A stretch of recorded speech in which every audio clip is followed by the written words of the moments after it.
Hey, what's up, soldiers? It's been a minute. We haven't seen each other in a while. That's one of the things. Two things for this video here. One, everybody's saying, Chris, you don't make an appearance in the videos anymore. And quite right, I've been a little incognito for the past little while. Two, I was recently down in the Caribbean. As you guys know, I go every year to Trinidad and Tobago for Carnival. Was there, had a time, met a ton of people, love the vibes, man. But one of the questions I kept getting asked is all about green seasoning and tips about green seasoning. And if you don't know what green seasoning is, it's a sort of a blend, a combination of all the herbs we like using in our meats or vegetarian dishes. It's very versatile. It can be, well, it's a marinade basically. So here we go, 5 tips. Where's my hand? 5 tips on making green seasoning and being successful at it. It's very easy. So don't, you know what? Stay tuned. You're gonna love this one, man. What's up, soldiers? Don't forget to click subscribe. If you've already clicked subscribe, hit that bell notification thing. I want to all you missing out on the new videos, man. Come on, click.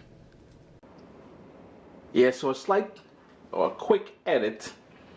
I know I said 5 tips, but it will turn out to be anywhere between 8 to 10 tips. Bear with me because I really want to hit home some of the key points in making this green seasoning. It is one of the key ingredients in most of our recipes in the Caribbean, and I really want to do it justice. The first tip I would say is try to get fresh ingredients.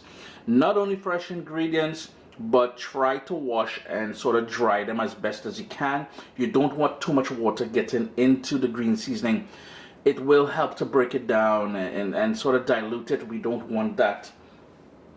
The second tip is, you will notice I have here some shadow benny, some wiri peppers, what we got here, parsley, some pimento peppers, a cubanelle, some celery stalk, some scallion, garlic, thyme, and cilantro. You won't see any onions because I think onions, well, I don't think, I know onions causes the shelf life to decrease. It causes it to go bad fast, and we don't want that, right? The other thing is I am using ingredients. Tip number 3, use ingredients which you have available to you. Don't try to go out of the way. Use what you can and make the best of it. 2 tips: if you're outside the Caribbean, try Asian markets as well as West Indian and Latino stores. You will get most of what you're seeing here. The 4th tip is personalize it as best as you can as well. I do not like rosemary, so you won't see rosemary in here. I do like a little bit of heat in my green seasoning, so you will see these sort of mild, well, it is mild for me, wiri peppers. Some people think they're extremely hot. Mild for me. So personalize it as best as you can. 5, if you can't get shadow benny as I have here, use cilantro. Same sort of flavor profile. Slight differences, slight nuances, and that is why I'm including both. I'm blessed here in the southern Ontario that we can get fresh shadow benny or culantro. Tip number, I think we're up to number 6 now. Try not to use any sort of bold herbs. And bold herbs, in my opinion, is, when I say try not to use, I mean try not to use too much. When you use too much, it will overpower everything. So the shadow benny, for instance, if you have too much Spanish thyme, and that is the big leaf thyme, which we call podina, I don't have any in here. That will also tend to overpower things. I find that basil, because I'm not a huge fan of basil, it will overpower things. So yeah, stick to, and for the most part I use equal parts of each, but for the bold herbs, try to cut back a bit on those.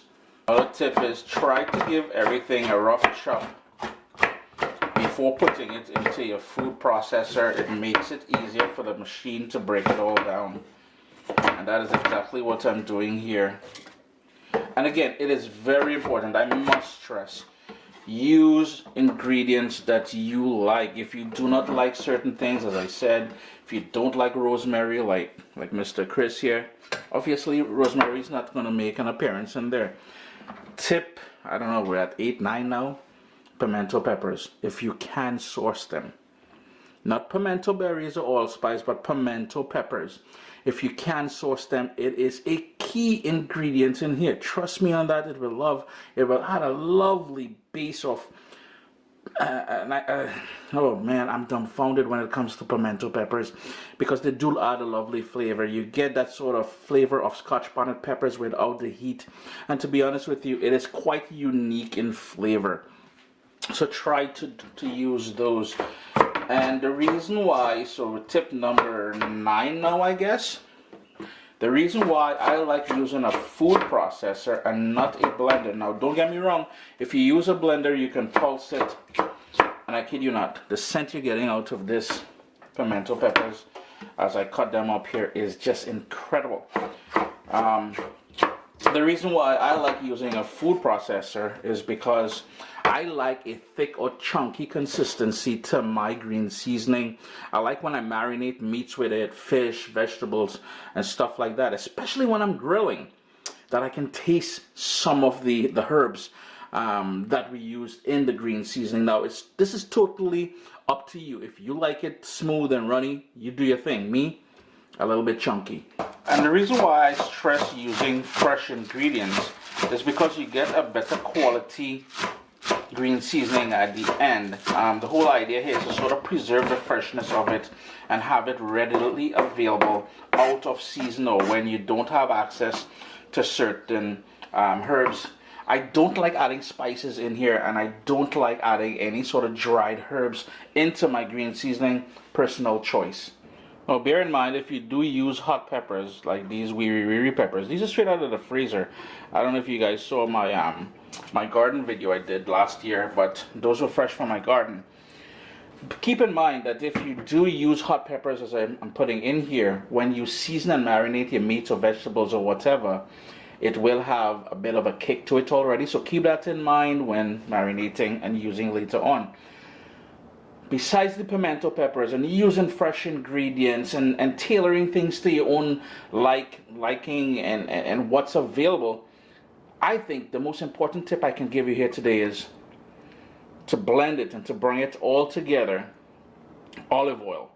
I know I've had a lot of questions in the past in regards to olive oil, and what a couple things olive oil does. It helps to maintain the sort of bright, nice green color, because if you use water, my mom uses a combination of water and citrus, so maybe lime or lemon or sour orange juice. But if you use that, you will find it will discolor, it will go dark, and I am using quite a bit of olive oil here, but it will bring it all together. And two, so not only will it maintain that lovely color, the freshness of it, but the sort of, it pulls in the flavors of the herbs individually as well. So you will get that hint of garlic, you will get that hint of cilantro, that little subtle note of the pimento peppers, that cubanelle pepper I went in there with, the parsley. Everything maintains its own individuality while coming together nicely, so it will maintain that freshness and that flavor.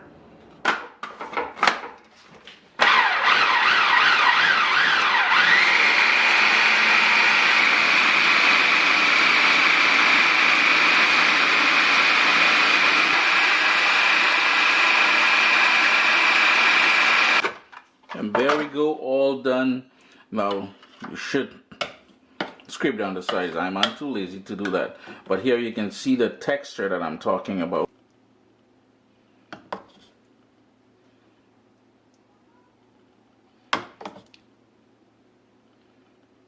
Basically, that is it. I have two final tips to share with you today, and that is, one, you want a sterilized container.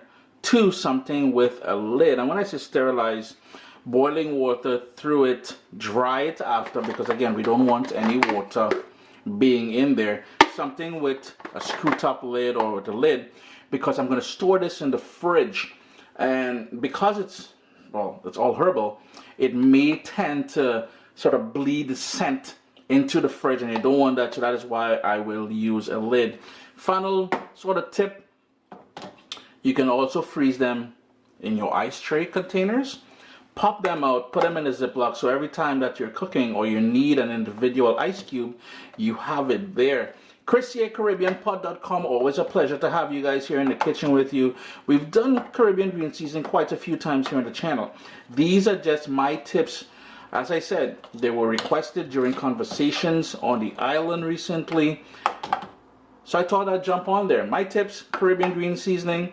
Yo, I re-up all this self fun. My little baby is here. We've got cookbooks, guys. WestIndianFoodCompany.com. Get your copy today.